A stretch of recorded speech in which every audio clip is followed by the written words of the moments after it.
From some spot. Doesn't get prettier than that. I don't remember.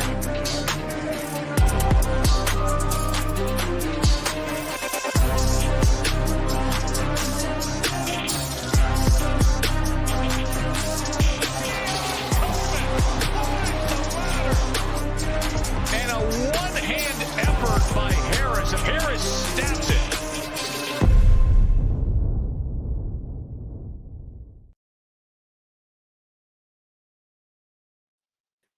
What is up, everybody? Welcome to the Run Pure Sports College Football Print Factory Show.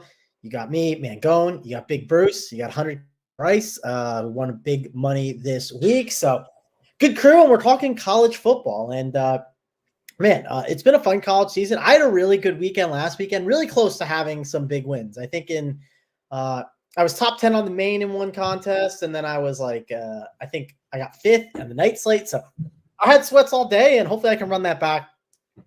Bruce, obviously you're the guy that does projections over here at Run Pure Sports. You do our college football playbook. If you haven't checked that out, be sure to go check that out. But Bruce, how are you doing, and how's the college football season been? Man, been on a good little run here.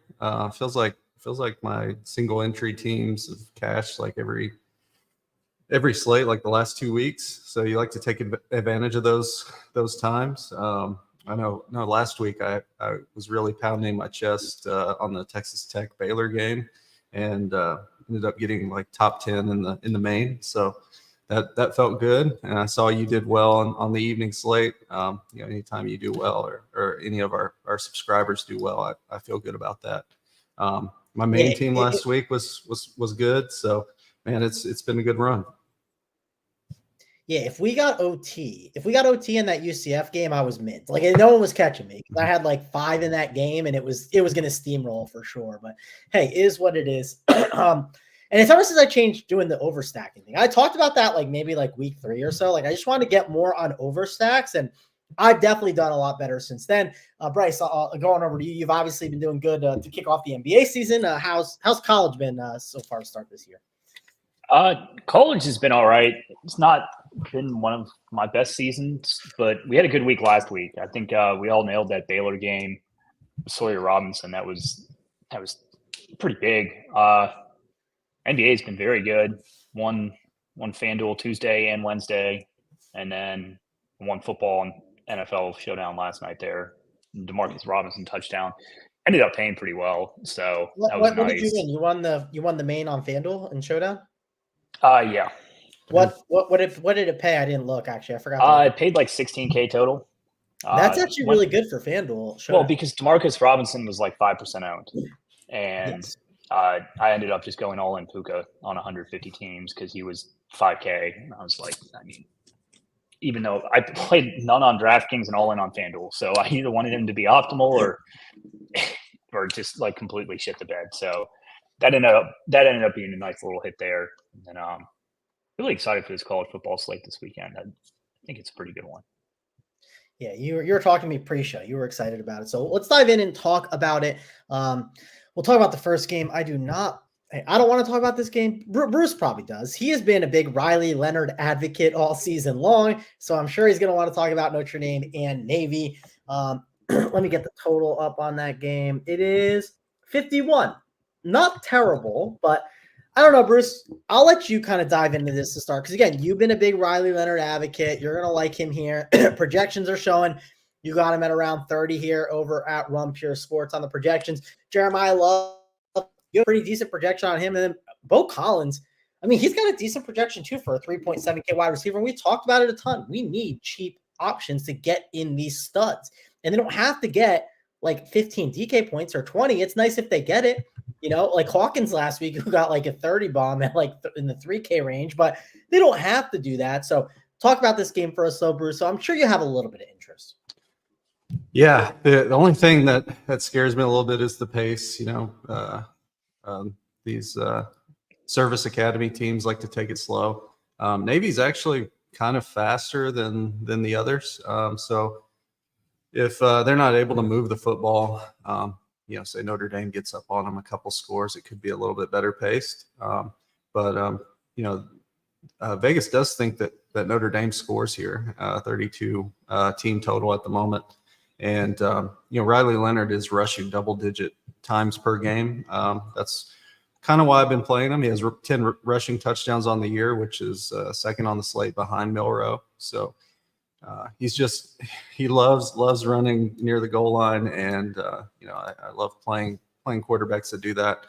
He is 8,800, so he is expensive, but I don't think. Bruce, Yeah, sure. Is that expensive right now? Because I would argue we've actually struggled to have quarterbacks that we love. And I would say it feels like the quarterbacks that are 10K and above, like we used to not have it where there were a ton of 10K quarterbacks, where I think 8.8K feels more like 7.8K back in the day. Does that kind of make sense? Yeah, exactly. I follow you there. And it seems like lately we've been getting passing QBs that are priced up. So, it makes it a little bit easier to click a guy like Riley Leonard's name, even though he's not the best passer and Notre Dame's not really a passing offense. It's a little bit easier to click his name. Like last week, I forget who it was in the 8K range that most people played. But I felt like Leonard was the easy pick just because his ability to run the football. And, it's pretty easy lately with his rushing upside here. So I like him a lot. I can't see myself playing Horvath. If you look at the teams they played Charlotte, Air Force, and Air Force has been terrible. UAB, terrible. Memphis, one of the worst defenses in football. Temple, terrible, and Bucknell.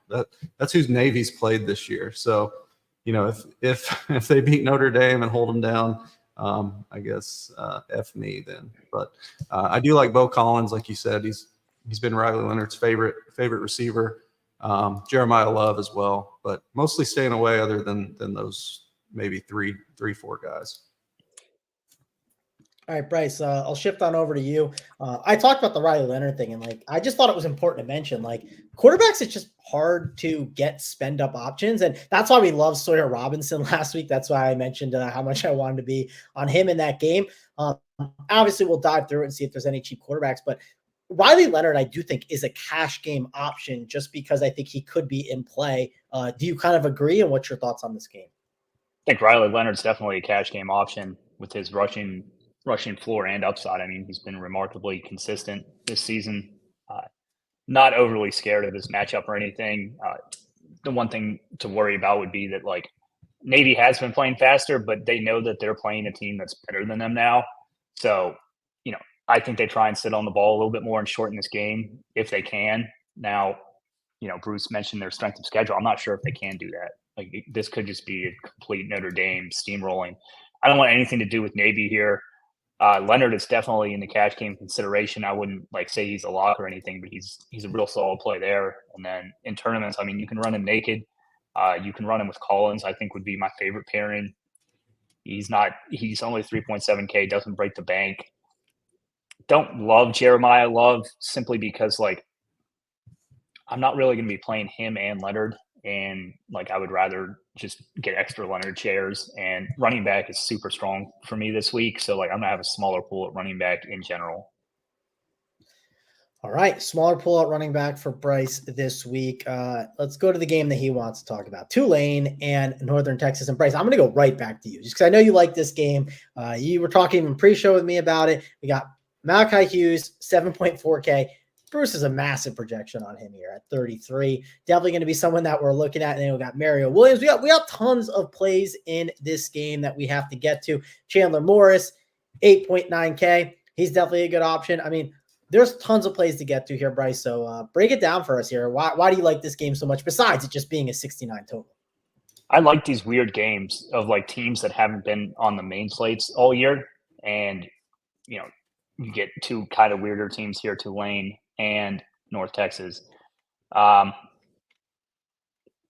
not going to be a lot of defense play here. I don't think anyone can dispute that fact. Both defenses are absolutely atrocious. I think Hughes is going to be the highest owned play on the slate at 7.4K. He's an absolute workhorse, and I've been playing him for years. And I like this game simply because I can play him. I'm just a big Mackie Hughes fan. As far as running backs go on the other side, North Texas kind of uses a lot of these guys. It's a little bit harder to peg. I'll probably let Bruce break that part down. Quarterbacks, Chandler Morris is super interesting to me, 8.9K. He's put up some massive scores recently, and they throw the ball an absolute ton. So I do prefer him to Mensa on the Tulane side at quarterback.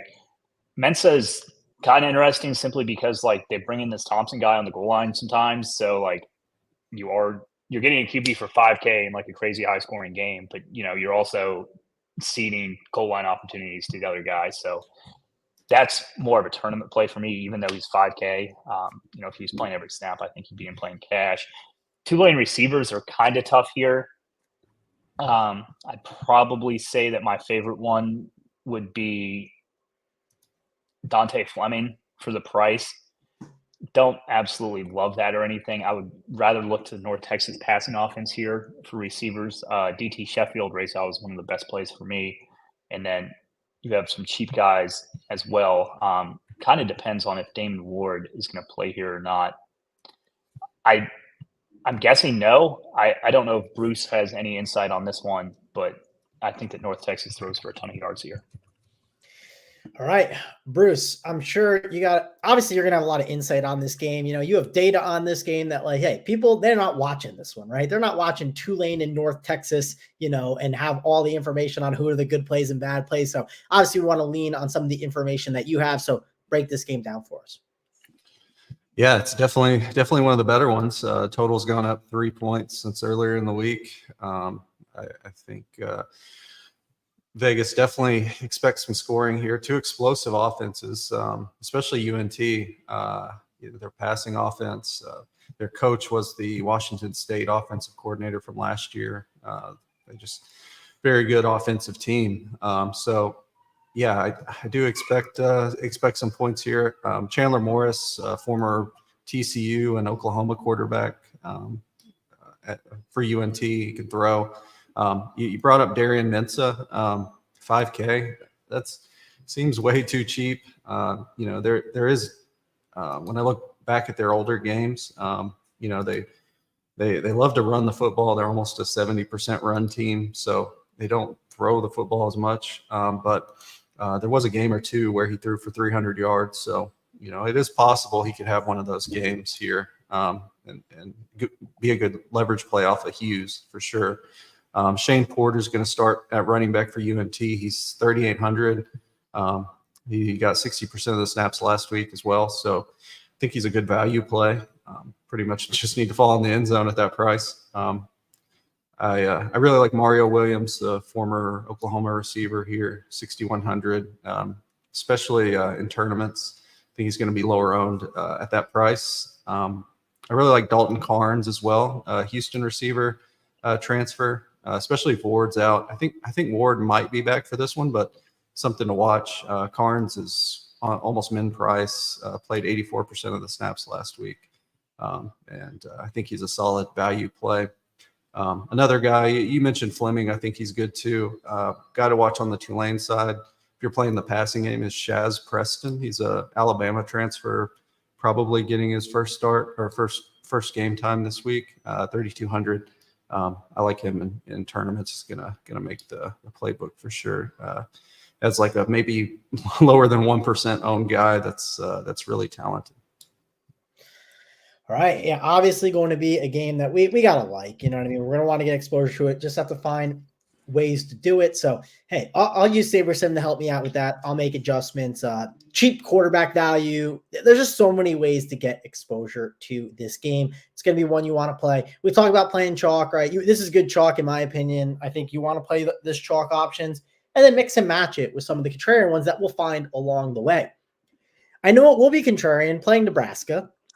Will I play Nebraska? Probably not against Ohio State, which is definitely a game that we have to discuss a little bit because, hey, Ohio State, I mean, they played against a pretty good defense in Iowa, and they put up a lot of points. It is a 47.5 total. I had a lot of Ohio State exposure during that game, and it was really good on that specific slate. Will it be good on this slate? That is the question. Will Howard is 7.9K. You compare him with Jeremiah Smith, 7.3. Egbuka, 6.9. We've been playing Banks and Nair as like options as values at 4.4K and 3.7. Curious your thoughts, Bruce. We'll dive right back into you on this one because, again, you were big saying, hey, we can play these Ohio State offenses against good defenses. And I honestly think we could do that here, and it's going to possibly pay off and be contrarian in tournaments. Curious your take on it, though, because it's only a 47.5 total. Yeah, I think I really like Ohio State to just roll here. I know I like the passing game. I think Judkins is a good tournament option. He's going to be unowned, 7,100. But I think he's one of the best running backs in the country for sure. Howard and Egbuka and Smith are all good tournament options too. They're going to be close to single-digit ownership. And we saw what Indiana did in Nebraska last week, on the ground and through the air. So it could definitely be a big day for these guys. So I have some interest. No interest in the Nebraska guys. I just don't think they're ready for this one. And it's at Nebraska or at Ohio State. So it's going to be a tough one for them. But I definitely like these Ohio State guys for tournaments. Yeah, the Ohio State guys are definitely in play in tournaments for me. Bryce, so the Ohio State guys in play for you? In cash, no. In tournaments, yes. I saw that Nebraska beat down firsthand last weekend, and it was not pretty. I don't expect a better showing from them. I don't really think they're a good football team. Fake Mahomes has kind of come back down to earth, and they just don't have a ton going on offense. I know their players are their skill players were cheap, but I don't think I'm going to go there this week. I'd rather play probably Judkins. I think you can play Howard. I would definitely pair Howard with one of these receivers just because it's a tournament and, he has good pairing options. I would prefer Jeremiah Smith to Egbuka, but both are viable. I'm not going to be super heavy on this game overall, as I think Ohio State just kind of has their way and gets to do whatever they want. For sure. Let's get to Oklahoma and Ole Miss. Definitely going to be a game that's going to have some scoring here, so we're going to have to consider it. Total is 49. Actually, lower total than I thought it would be, for sure. Sabre definitely has a way higher total. Sabre has a 58.5, which very drastic difference there on that one. But I do think there's plays we have to like here. There are questionable tags on Trey Harris, but I do think he is definitely someone we're going to have to look at. Dart at 9.4. If you could spend up on him, yeah, he's a great play. But do we want to spend up on him? That's a key. And it looks like Jackson Arnold is back at the helm. Not excited about that, so I won't want to be getting there. But Bruce, big difference between Sabre's projection and the Vegas total. I thought I'd be more excited about this game looking at the Sabre stuff, but Jackson Arnold back at the helm, I don't know. I'm not loving this game as much. And obviously, if Trey Harris is out, that will adjust some of my thinking because value will pop out, but that's something we're going to have to wait and see on. Yeah, definitely more interested in the Ole Miss side here. It is a home game for them. They have a 35 team total. They're off a bye week as well, so should be well rested. They had a couple guys injured in Trey Harris and Henry Parrish as well. So I think they'll be ready to go. Oklahoma's defense is solid, but you gotta wonder at some point they're going to give up. They just haven't looked great. Jackson Arnold back, tough game on the road. So I do like Henry Parrish here in all formats at 6,900. I just think Ole Miss puts up some points and he's too cheap.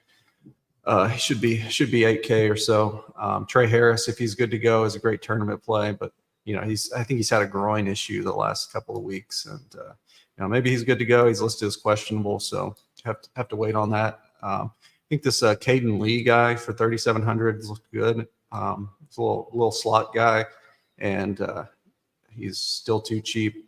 Juice Wells at 4,200 is solid. All the OU receivers are cheap, but it's always hard to play those guys just with Jackson Arnold at quarterback. So mostly going to avoid anybody there. All right, Bryce, any cash game plays in this Ole Miss and Oklahoma game for you? Definitely not any cash options here for me. I mean, I don't really think that you can make the argument for like, I don't know, Caden Lee over like, I don't know, say Carnes and Cash. Like you probably don't need like two bottom price receivers this week. So yeah,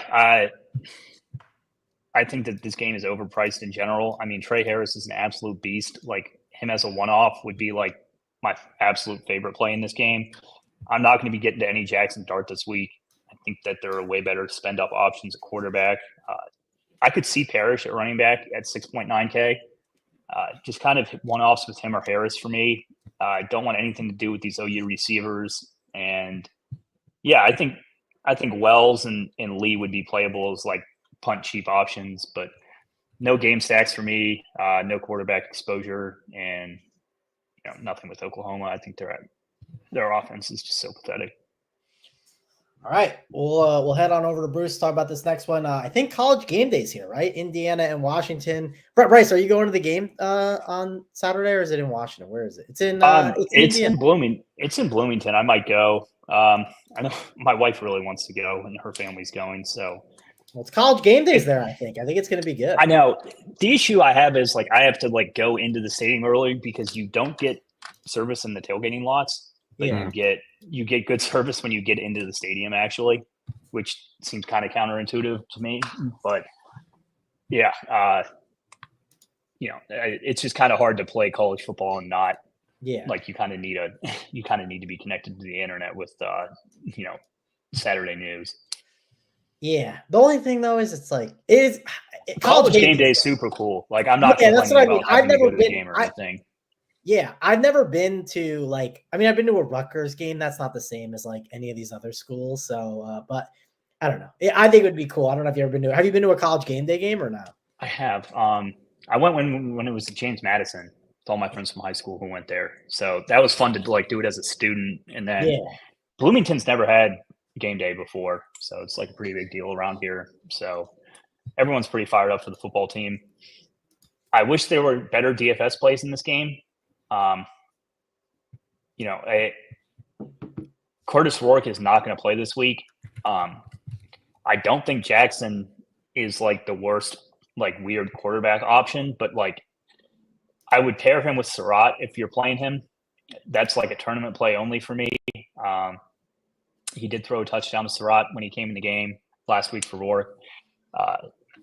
The running back situation is just too bad for me, just in terms of how many guys they use. And then like behind Surratt at receiver, it's just such a crap show that like, I think my only place here would be like Jackson and Surratt, and they're tournament only for me. So I'm likely not getting to as many of them as I would like to for being at the game. And then I don't think you need a Washington running back. I do respect this IU defense. If you were running it back, I think Boston's a good option through the air, and Coleman is one of the like safer running backs in terms of touches. So I'm just not sure if they find any success on the ground. So I would probably prefer Boston. Yeah, for sure. Let's Bruce, let's get to you, because it's definitely not like the worst game, but I agree with Bryce. Like it's tough to love some of the plays here, and I think it's a better like real life football game. Obviously, Indiana has the whole like the allure of whatever the coach said. Google me, I win. Like, and he proved it last week. And I think there were definitely people that were trying to pick Nebraska over them. And like now you look at this game against Washington, you're like, okay, feels like a bigger test than Nebraska for sure, and feels like a real test. So I'm excited to see what happens in this game, but I'm not saying I'm loading up on it in DFS. There are interesting price tags. Like if the game did shoot out, and the total on this game is 55.5, so it's not like there's no points, but Will Rogers is 5'6". That is cheap. Giles Jackson is 5'4". Jonah Coleman, he's 6'3". Like Ellison, 5'5". Surratt, 5'7". There's definitely plays here that you can get behind. But what's your overall thoughts, Bruce? Yeah, especially with with Rogers' price, you can easily pair him up with Boston or Jackson. I do kind of like Washington here, at least to move the football. Both teams are slow, so the pace is going to be bad. If Indiana can run the football like I expect them to, they could slow it down and limit possessions here. But I do like Rogers a lot here, especially in tournaments because you can pair him with Boston or Jackson like pretty easily. And if you look at the teams that Indiana has played, not many good passing offenses outside of Maryland. And I watched that game and I thought Billy Edwards had a lot more. He kind of left some plays out there, but he did throw for 3 touchdowns and almost 300 yards. So it's possible that Rogers can have a big game here, and they are off a bye as well. So maybe Jed Fish, their coach, has some a good game plan here. Has a well-rested team as well. So I do have some interest in tournaments. On the Indiana side, I think Bryce broke it down well. Surratt is probably the guy. Cooper is kind of their deep threat guy, but Washington has done a good job limiting big plays. So running back situation's terrible on both sides. Sure, one of these guys can go off, but it's tough to nail as they pretty much rotate all the time. So just mainly tournament guys in this game for me. All right, let's get to the next game. This is the first one in the 3:30 window. So we're doing good on time, but Bama and Mizzou, that's going to be an interesting game for sure. Feels like Missouri has, kind of disappointed a little bit this year. I think I at least had a little bit higher expectations for them. Of course, Bama, they were the national champs, right? Everyone wanted to crown them, and now they're, now everyone wants to run the new coach out of town. So there you go. It's a 50.5 total here. Jalen Milroe's price is just not one that I'm super excited about. I think he can get there and have a big game, but we need the value to definitely make it work. But he's definitely in the conversation. I think I prefer Riley Leonard to him. Ryan Williams, 7.1K, 8.8 projection you got on him, Bruce. You got Luther Burden, 7.5K. He's also got a decent projection. Jeremy Bernard is a really nice value that's sticking out. Overall, there's definitely going to be some good plays here. Bruce, I'll kick it back to you. I think we have to like some plays, but when you kind of compare it to some of the games you've already talked about, some of the games we're going to get to, I do think it kind of falls a little bit off compared to those games. Yeah, there's some good spots here, just because of some injuries here and there. But I'm mainly going to stay away outside of tournaments. I like Milroe here in tournaments just because of his rushing upside. And Missouri, they've already gotten destroyed, on the road against A&M this year by Wigman. So if Wigman can do it, definitely Milroe can do it too. So I like him paired up with like Williams or Jeremy Bernard. Jeremy Bernard at 4,200 is a dumb price in my opinion. I don't really love anything from the Missouri side. Just because Drew Pine is going to start. And I just don't like him as a quarterback. Marcus Carroll's 4K, going to be starting at running back for Mizzou. If that interests you, that's fine. Really cheap running backs are solid. So I don't mind that. Other than that, just give me Bama here. Lines trended towards them all week, and I just think they smash at home here. Yeah, I was honestly not super high on Bama and Tennessee last week. I see myself just doing the same. I think there is going to be enough ownership that's driven here where I think it's just worth being super under on. Bryce, how about you? Yeah, I don't really like Missouri at all in this spot. I think that Bama's the play here. Bernard's definitely playable in cash. 4.2 is a very dumb price for him, in my opinion. He was close to a lock last week, I thought, at 4-1, and this is a better spot for me. So I'm more than willing to go back to the well at 4.2 for him. Tournaments, I think that Milroe and Williams is a great pairing. Obviously, you can play Milroe naked. Don't want anything to do with the Alabama running backs, and it's a pretty easy game to break down. I do like Bama in the spot. All right. Next game up, Maryland and Minnesota. And Maryland USC was awesome last week. That was a super fun game. I was definitely rooting that one on and having a good time. And Maryland, they made a super sharp play, going for 2 and everything to try to get back in that game. And then they ended up taking it. So that was awesome to see.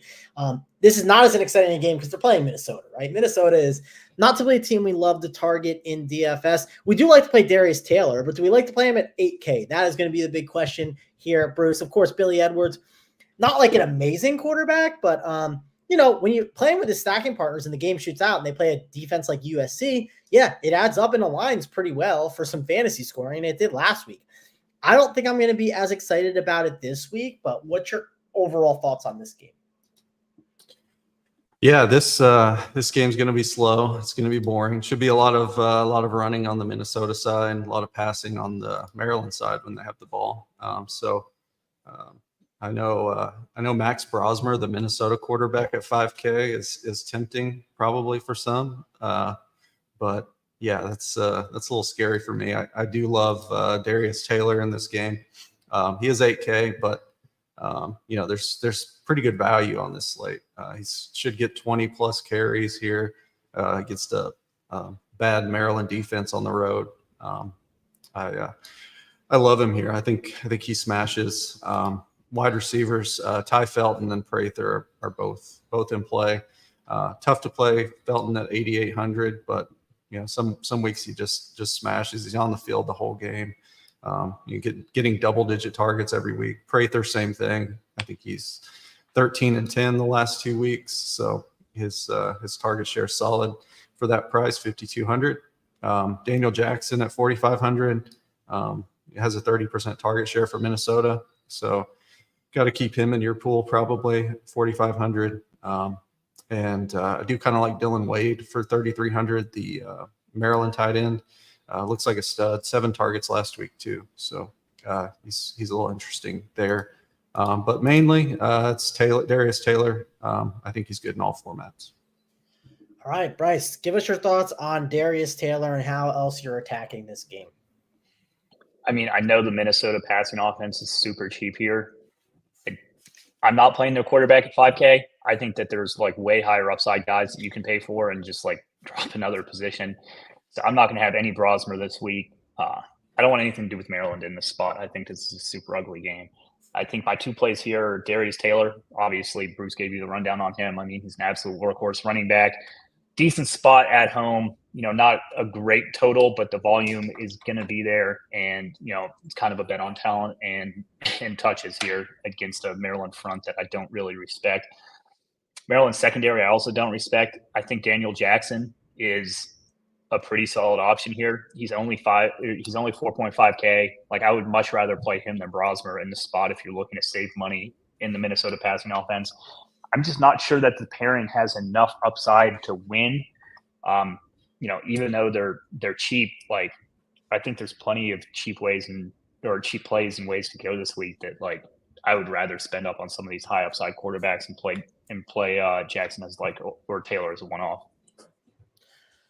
All right, next game up, we got Oregon. We got, Oregon playing Illinois, right? And Illinois has been in some like more shootouts, and they big game last week against Michigan. I think this game could surprise us a little bit. Obviously, Oregon's currently the best team in the nation, right? At least that's what people think. You never know. It changes every single week. So currently it's Oregon, though.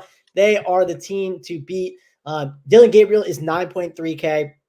Jordan James, 7.8. Clearly has a pretty good spot for him. Tez Johnson, 7.2. Nice price for the production he can put up. And we got a quarterback that's going to be trailing in Luke Altmaier. That I'm not like scared of this Oregon defense. Like it's not bad, but it's not like this defense you're absolutely scared of to play quarterbacks against, where I think Altmaier could be in play. You could pair him up with Bryant if you want. You got Evan Stewart at 4.2 who projects really well. There's plays to like in this game. The question is, how much can Illinois push it? Like, can we see them actually put up a monster game in this spot, Bruce? So I think they can. Do you kind of agree with me? Yeah, that's the problem that I've had with the week is trying to break down this Illinois team. They've had problems protecting Altmaier, and Oregon gets a lot of pressure on the quarterback. I saw it against Penn State, the game I watched Illinois last, and they just destroyed him. Like he had no time at all. And I think Oregon's is pretty similar, their defense. So I'm not going to have much Illinois outside of maybe a tournament lineup or two, but I can see why people would play them. The team total is still 17, and it is on the road. I just think Oregon's too much here. I do like Gabriel, Tez Johnson, Evan Stewart at 4,200 is just way too cheap. Guys playing the whole game. Just he's their deep threat. His average depth of target is about 15 yards. It's just been he's looked good, especially when Tez Johnson's covered. He looks pretty open. Trayshawn Holden at 3,800. I think he's a solid play. Kenyon Sadiq. I think Ferguson's going to be out again at tight end, and Sadiq looked good. Had 4 targets last week. He's only 3,200.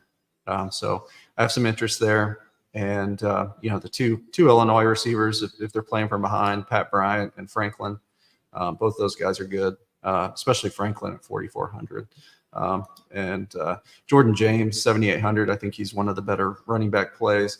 If the game stays close, I think I'd rather play some of these other guys in the 8K range, but I think he's still a good play here. I know some are talking about Josh McCray. I don't think I'll be getting to him at 4K, but he is starting. So if you like him, I guess he's a solid play, but I still don't see myself playing him. All right, Bryce, clearly a game where points are going to be scored. The question is, are you going to load up on Oregon, or are there better spots on this slate? And do you think Illinois can do enough to kind of, push it and find their way on the winner? Yeah, my issue here is I just don't have any faith in this Illinois offense against an Oregon defense that I do respect, especially against worse teams. I don't know about Gabriel for 9.3. I think that's kind of too expensive for him. I much prefer his skill guys. I do think Gabriel should be in your player pool for tournaments. He's just not like a top option for me. Jordan James, I think, is playable in any format. Guy's an absolute animal. If you think that like Illinois can keep it close and like they don't go to the backups, I think he's a great play. And then even if they do, I mean, it's likely him getting them there. Same can be said about Tez Johnson here. I think 7.2K is too cheap for him and a receiver of his caliber. Normally has a very good floor and obviously has tons of upside. Tez is one of the best plays of the week, in my opinion. Even though Tez is a good play, I think that their other receivers are too cheap too. Stewart, big play guy, as Bruce mentioned. I think he's a great tournament play. I wouldn't really go there in cash. I would rather play like a Jeremy Bernard to him in cash. Holden, not quite as explosive as Stewart. Like he's more of the slot guy, but I think he's in play as well. Should have a decent floor, and I think anyone in this Oregon passing offense has upside. Don't need to be like the big play threat to put up a good game. But I would prefer Stewart over Holden in a vacuum for tournaments. I don't think I'm going to go to either in cash. We assume Holden plays, right, Bryce? Like I'm expecting him to play. I mean, it's kind of hard to tell. Like doing the show a day before. Like, I mean, we'll be sure to keep you guys updated in Discord on any news that comes across. But I think it's nice that this week is split between 12 and 3:30. Like, there's no like 2 p.m. game. There's no like 4 p.m. game. Or actually, sorry, there are 4 p.m. games, but there's no like 2 p.m. games to kind of like mess up the news in the middle. You can kind of just watch football for a while and then come back to your computer and see what's up. Illinois here, not really a play for me. I don't see any good running backs, to be honest, and I don't really have much interest in Altmaier here. Yeah, no, I'm with you on all of that. And again, that's why you got to be in the Discord chat. That's why it's important. We talk about it in there, and you can make adjustments for sure. I mean, we had the crazy Presley news and everything. We had the Travis Hunter news. He was in, then he was out. It was a mess last week, but hey, it worked out. Let's get to the next game. 66.5 total. Arguably the game of the week, Texas Tech and TCU. We're going to like this one a lot. You got Taj Brooks, 8.8K. Definitely going to be a good spend on this slate. Morton at 7.4. Nice option at quarterback along with Hoover at 8.5K. Those will be guys that you'll definitely be wanting to look and get onto your teams. Receiver-wise, a lot of plays to like. Jack Beck, very good play, 8K. Just got to decide, do I have the money to spend for him? Josh Kelly, 6.8. Caleb Douglas, 4.5. all strong plays you can get exposure to. Richardson, not a bad option at 3.8. Savion Williams, 5.1. I mean, there are plays left and right here, Bruce. So how are you ranking these plays and attacking this one? Yeah, I like this game. Not as much as I liked Baylor, Texas Tech last week, but both teams give up big plays. Pace is fast, so should be a pretty fun game. I think definitely going to have a game stack or two in tournaments like I did last week. So yeah, running back Taj Brooks, he is 8,800. It's going to be owned for sure, but I think he's a good play again. Just he has pass catching upside when he's like he looks like 250, just a big dude. He has 8 rushing touchdowns on the year, so I think he's a good play in this one. Trent Battle is now the starting running back for TCU, and he's 4K, and I think he's looked really good last few weeks. I know he looked good against Utah, so I have some interest there. I don't see his ownership up there as much as it probably should be, so he may come in under owned. And I think he's a good back. Besh and Kelly and Douglas and Savion Williams, JP Richardson are all great plays at receiver. Eric McAllister even. And there's a couple of 3K guys in here. Drake Dabney, he had 5 targets last week at tight end, and I think he's looking kind of healthy now. Micah Hudson at 3K had 4 targets last week as well. I think he's a good explosive young player, especially if Texas Tech's trailing. Could have a big game. So I like him a lot. And then both quarterbacks, people won't play Baron Morton. I played him in my stack last week, and he just came through in garbage time for me. So I think if you're playing a game stack, just play him and jam him with the receiver or two, probably 2. And and if the game goes off, you could be way ahead of things. All right, Bryce, break this game down. Obviously going to be a good game, and it's going to compete with that Tulane one. It's the best one on the slate. So which game do you like the best if you could only pick one, and what's your thoughts here?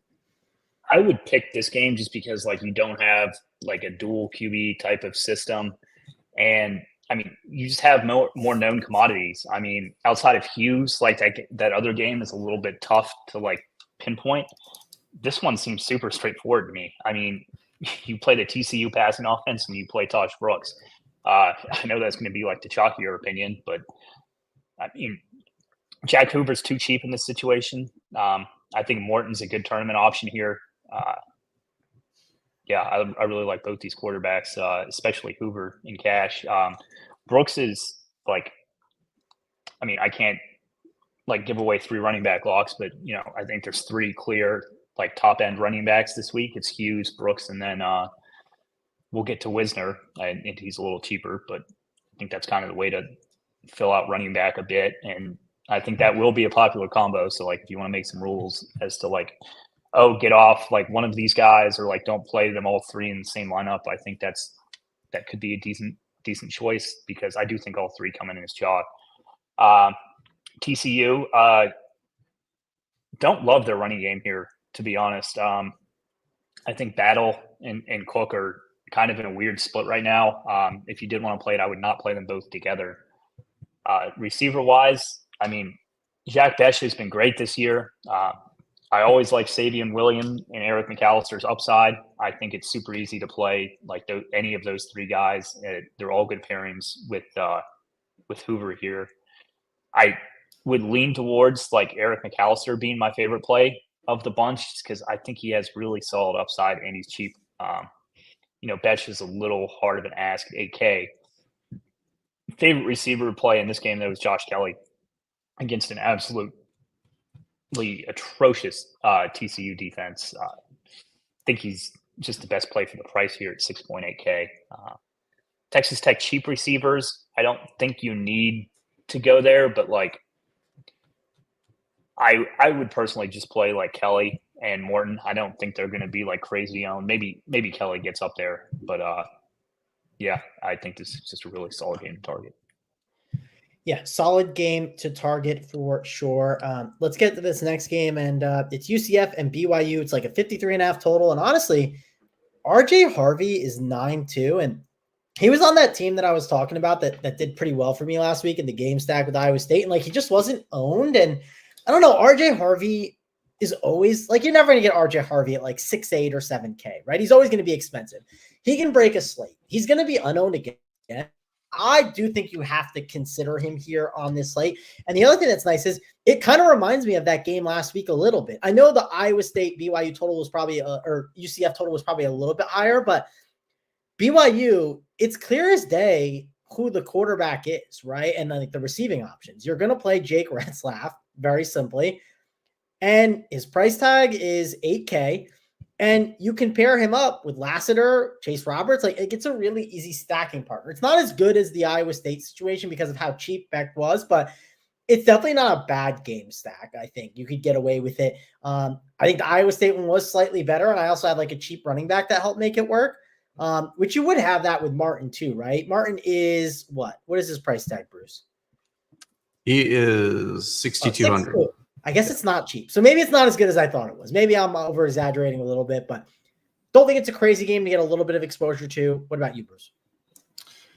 Yeah, this game, the line's weird to me. It started off with BYU being favored, and now UCF is favored 2.5. So I don't know. I don't know if something's going on with BYU here or not, but I guess maybe because they're going cross country to UCF here, and maybe that's an issue. But I've said it all year. The way to attack UCF is through the air. So I do like Retzlaff and Lassiter, who's an absolute stud. Chase Roberts. I think even Keelan Marion had a big game last week. He's 4K. I think all those guys are solid. I really like Retzlaff here. LJ Martin, you mentioned. I don't think 6,200 is crazy to pay for him. He got 70% of the snaps last week. Looks healthy. 4 touchdowns rushing on the year in only 4 games. So I really think he's in play. RJ Harvey, you mentioned. He's up there in price for sure, but you're asking BYU to go a long distance as well here, and they haven't been great against the run. Their defensive line is kind of overachieving so far, and I think UCF could run the football on them here. I do like Ja'Cory Brown. You mentioned him. He's going to be the starter for the rest of the year. He's averaging 9 rushes per game as well, and he looks plenty quick. So I don't mind a game stack here. This game could go nuts. UCF goes plenty fast. So if somehow UCF gets ahead, BYU could have to speed it up just a little bit. So it's a solid game, especially if BYU is able to pass the football like I think they should. Yeah, and it's going to be very low owned. It's definitely not as good as the Iowa State situation with the pricing, but it's intriguing. Yeah. I mean, just look at last week. You played Iowa State against this UCF pass defense, and they just absolutely crushed. It's kind of the same situation. They're just pricier. I did notice the pricing definitely they are more expensive than I was hoping. I'm sure that's partially calculated for the bad UCF defense, of course. But all right. Bryce, talk about this game. Well, we talked about it for a little bit. Give me your takes on the BYU receivers. I just think they're cheap options that have ceilings, and that's what you're looking for in tournaments. So they're clearly interesting plays, Bryce. What's your thoughts? Yeah, I like this game a lot for tournaments. I think it's super easy to play Brown at quarterback. I think he's playable in cash. He's like the one guy I would look to in this game for cash. I think he's a decent second quarterback to round out your teams. I wouldn't play him and Harvey together. They just kind of do the same thing running the football. Don't really like UCF receivers here, but I do like Harvey and Brown in tournaments, and I do like Brown in cash as well. BYU, I don't know if you need to go to Retzlaff. I would rather just play his weapons personally. That includes Martin. At running back, if you want to be super contrarian, I think the receivers are in play here as well. Lassiter would definitely be my favorite at 5.8K. Been playing this guy for a couple weeks now since it's been clear that BYU's actually a decent team. But I think this game has sneaky shootout potential. So I really like a play of I don't know. like Harvey and Lassiter as like a mini stack, or like Brown and Lassiter as like a mini game stack. I don't think you need to like go crazy and like start overstacking this game with the 60 totals on the slate, but I think it's a really good game to get some pieces from. Yeah, I'm sure I'll run back one overstack. It almost got there, so I'm going to run it back, I think, one more time. So I'm okay with it. But again, there's better games on the slate. The reason why we might like it a little bit in tournaments is the upside for the ownership, right? That's always key. This is another game that I think is kind of interesting in tournaments that I think we can get some exposure to. And I think it could go one of two ways. It could play really, really ugly, or I think it could shoot out. I think there's a lot of ways that it could go.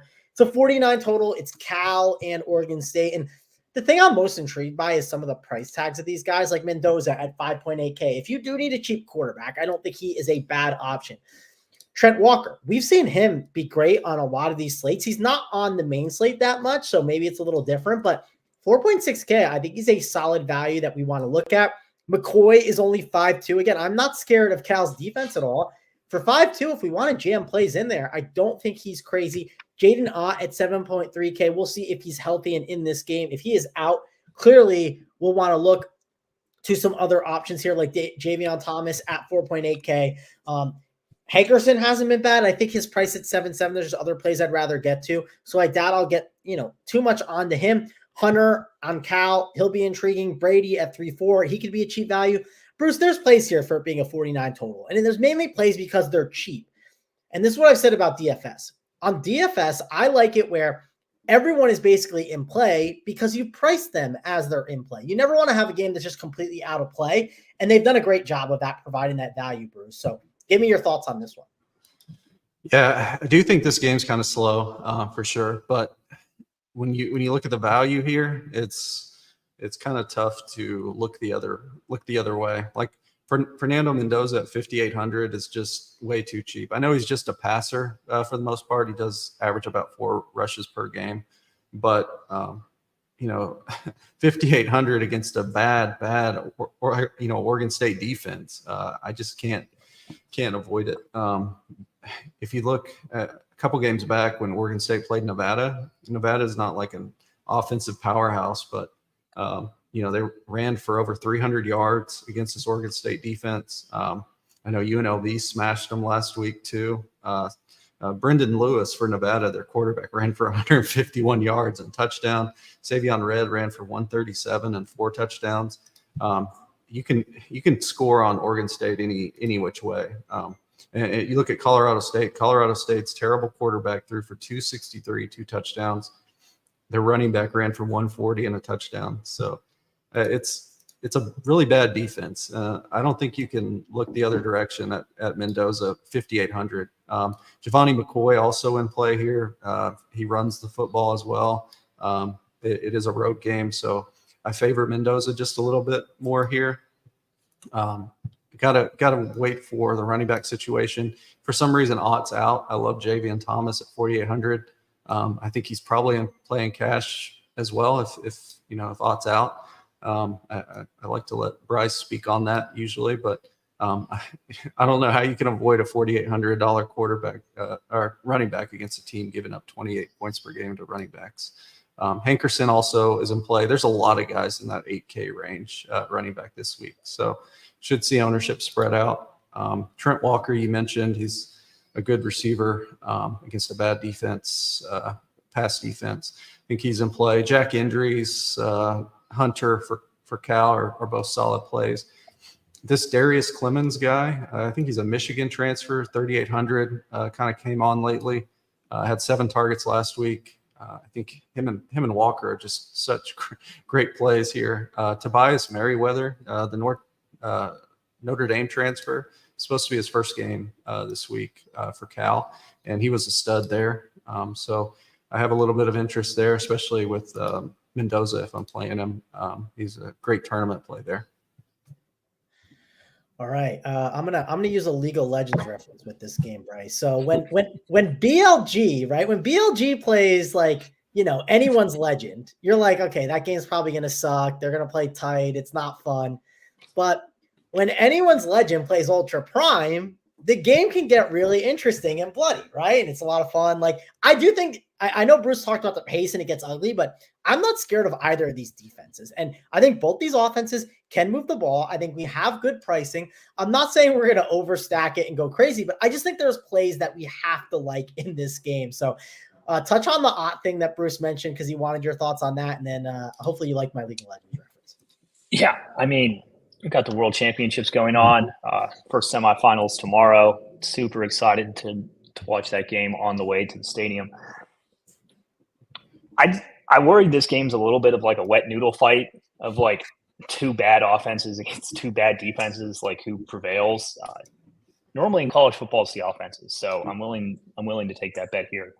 To touch on the Jaden Ott thing, I mean, I played Javian Thomas against Pitt, so I'm more than willing to go back to the well with him against Oregon State. I think he's a good back. The one thing that I was a little worried about Javian Thomas with is that he did get banged up against Pitt, and like I think they kind of realized he's not like the biggest guy, so he might not have quite as big of a workload as we think. But I do think he makes up for that in talent. I was super impressed with his game when he played against Pitt, and if he hadn't gotten banged up, I think he would have been even more effective. But, you know, he looked healthy last week. Definitely willing to go back to the well with him. Quarterback-wise, I mean, I think McCoy is one of the better values this week at 5.2. I'd rather play him over Brosmer every day of the week. He runs. I think, like, if you're looking for cheap quarterbacks, this would be the game I kind of default to. Mendoza's in play as well, 5.8K.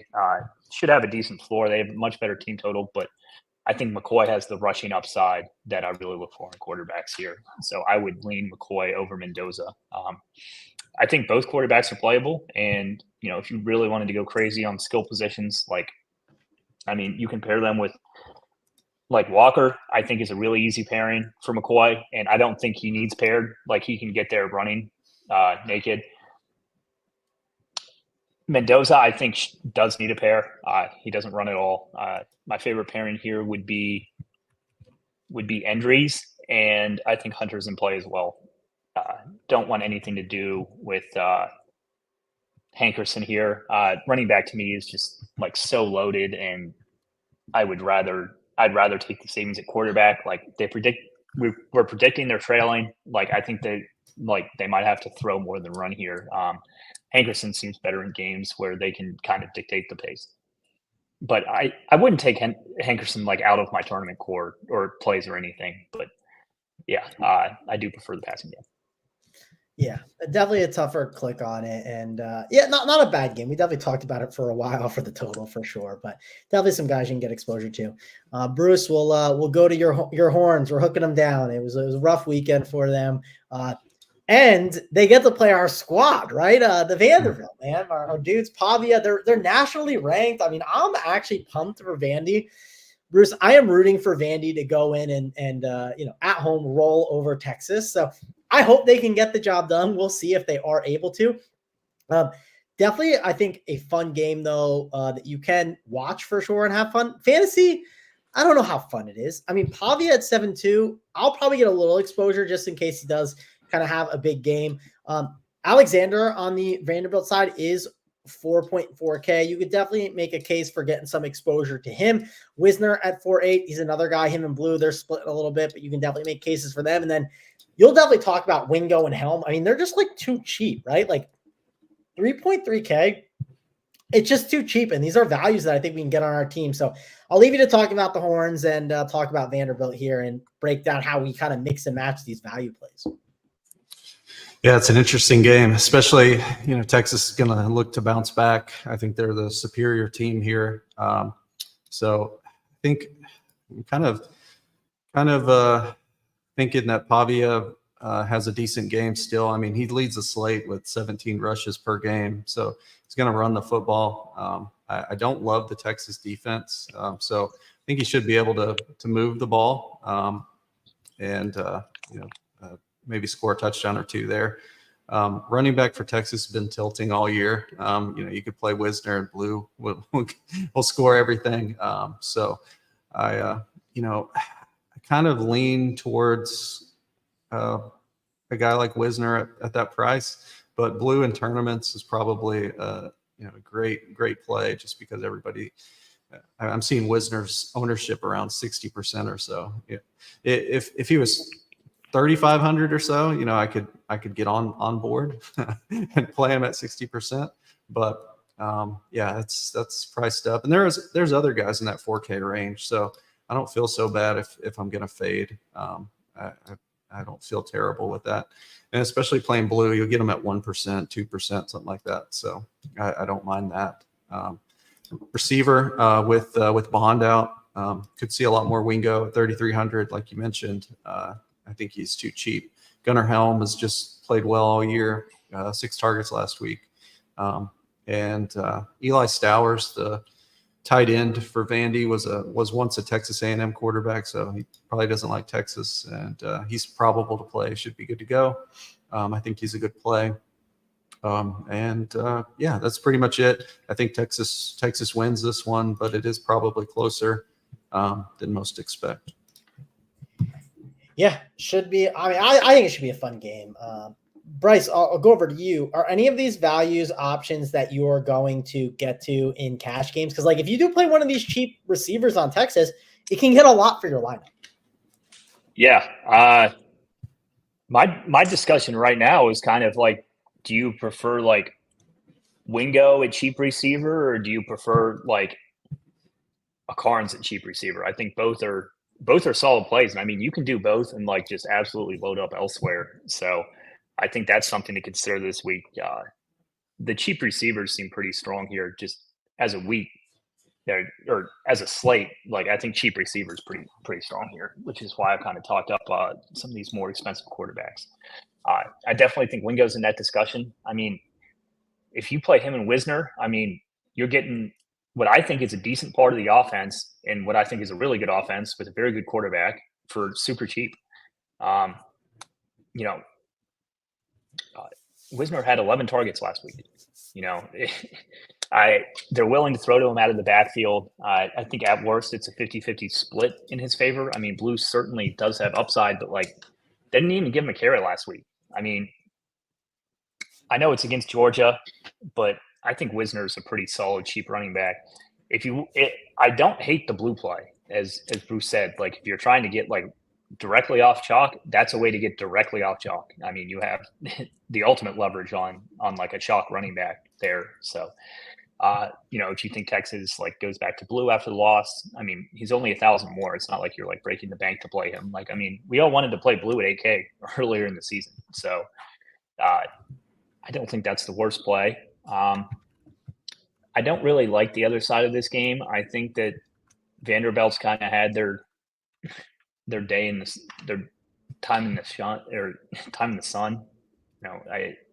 Texas, I still really respect their defense. I don't see Vanderbilt even at home beating Alabama and Texas. I don't think they play particularly well here, and I think Texas comes out pissed off and kind of rolls them after playing a tough Georgia team. So I like Texas here. I especially like the cheap Texas guys. I don't think much else needs to be said here. Bruce, the Pavia disrespect. How many lineups do you need to play Pavia? I know Bryce won't do it. Maybe you and I will. How many lineups do you need? 7-2. Yeah, I might have 1 out of 5 here. We'll see what happens. But yeah, it's tough. But I'm always pessimistic about my team. Even last week, I said that they were going to lose, and I didn't feel terrible. I mean, I was mad, but I didn't feel. Do you think they should be starting Arch? No. I think Quinn's still the guy. He just, after he got hurt, he just hasn't looked right since he's came back. I think it's just a rhythm thing. Once he finds that rhythm again, he'll be fine. I mean, look what he did against Michigan. That's a decent defense. It's not a great defense, but he looked like he was just locked in. He never got to that point against Georgia. Mainly because they were in his face every time he dropped back. Whoever that guy on the right end was just destroying our offensive line. So it's a tough thing, but I do think he bounces back here and has a big game. All right. Yeah, I don't know how much Pavia I'll play. There's a lot of good cheap quarterbacks. So the more we talk about it, I shouldn't say a lot of good cheap, but there's options that feel like they have enough upside. So we'll see though. Maybe I'll sprinkle some Pavia in there. I just respect the man too much. The rushing upside is too good. So, but all right. We wrap that up. That's the college football slate. We'll get to the plays of the day for you guys and break it all down. And of course, if you guys want, get in that Discord chat, make sure to check out that, hit the like button for us. We appreciate it. Haven't said it all show, but hit that like, we would appreciate it a ton. Subscribe to the channel, check out the million shows that are going live today. I mean, MMA, NBA, we got everything going on. So be sure to check all of that out. Also, if you are a premium member, I believe on the NBA Up the Lock show today, we're giving away a ticket. So you want to make sure you're at that show today. Huge day for One Pure Sports a couple days ago. I know Bryce did good. Easy Money won like 18K. So giving out some tickets over there. Bruce, give us the night slate breakdown. I know USC is playing Rutgers. It's an 11 p.m. game is when it tips off. So I know you like to watch a lot of the games. I'm sure you're not going to be staying up for that game, but maybe I'm wrong. Man, I'll probably be awake. Yeah, I like staying up for those late ones. Going into a Saturday, are you going to watch the whole USC Rutgers game? Yeah, for sure. I'll be up. Yeah. I think that's going to be a good game. Tonight, I mean, it's a tough build for sure. We've been talking about the Discord. You have Gene T in there. You have Haj Malik Williams. It's all those guys are priced up. So Ricky White. What's Ricky White's price? Ricky White is 8,700. And that's 3,000 too cheap. That guy should be 12K. And then you have Gene T at 12K. So that's the problem. I knew Bryce didn't know that. Yeah, and then you have Haj Malik at 8,800. So it's just a tough. Ja'Cory Brooks is 7,300. It's rough. The build is tough. Yeah, it's kind of a fun. I mean, I don't know about fun slate, but it's an interesting slate for sure because you have I want to pull it up here real quick. If you plug in JT and let's plug in Ricky White, dude, you are left with 4-8 for your last two last 6 spots. We haven't even plugged in a quarterback yet. You put in Williams, you're at 4-1. Yeah. So it's kind of similar, it's kind of similar to that Shadur Sanders, JT, and Travis Hunter 2-game slate. But Bruce, keep going with that slate. I just thought it was worth mentioning when you start naming all the pricing. Let's plug it in and see what it's doing. Yeah, and then you running back is loaded. You have Woody Marks, you have Isaac Brown, you have Monungai, and I mean this is a 3-game slate, so it's really rough. There is some value at receiver at least. I'm about to start this playbook as soon as we get done, but it's extremely tough. I mean, there's some value, but there's no Lacey too. No Lacey today. Yeah, no Lacey. Yeah, he opted out, so he's going. I think he's going to the league. So probably get Huggins Bruce starting in the slot. At least he's 3,500. So that's not terrible. But yeah, the build is extremely tough. But it's a fun slate, so I'm definitely going to load up on it. Play more than I usually do on a Friday. Yeah, it's definitely more fun of a slate than I realized. So I'm gonna check it out before I get on this cash show with Bryce, or probably while we're doing it. I'll figure it out. But cool. Bryce, any thoughts on the Friday night slate? You haven't looked at it too much, right? I haven't looked at it. Sadly, I don't think I'm able to play it just because I haven't registered yet, and I have to go do that tonight. So if I make it in time and there's still some contests open, I'm definitely going to throw in some GT teams.